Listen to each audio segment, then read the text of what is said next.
I think the main message of this report is really there are examples now all over the world, and certainly in the U.S., where people are getting ahead of these changes. And there are projects, there are case studies where people are showcasing leadership and forward-thinking opportunities.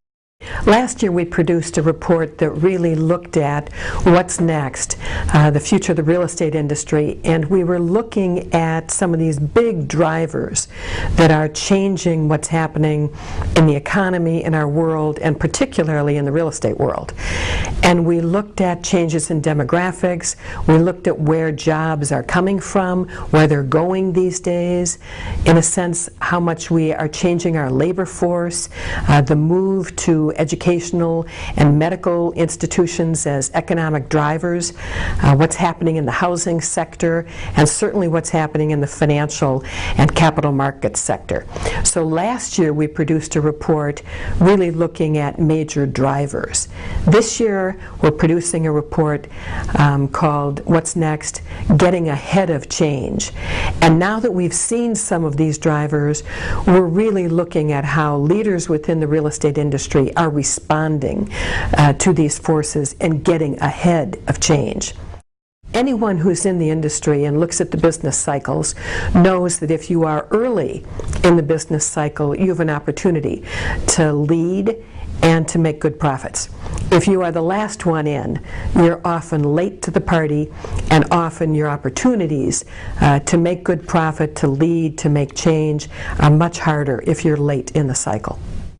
This year's report looks at has five significant chapters, and we tried to label the chapters some of these real trends.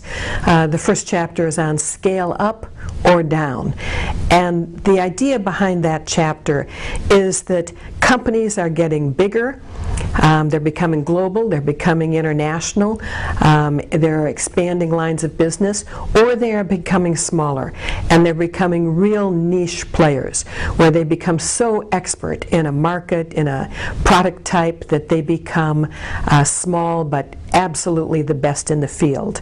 The second chapter is really labeled Stay Close, so that, and we meant close in two ways. One, that you're connected to your customer, that you really understand in a much closer way what that customer needs and wants, and that you are closer in that you are more connected. So whether it's a virtual connection or a physical connection, saving time is saving money, and you are virtually or physically there.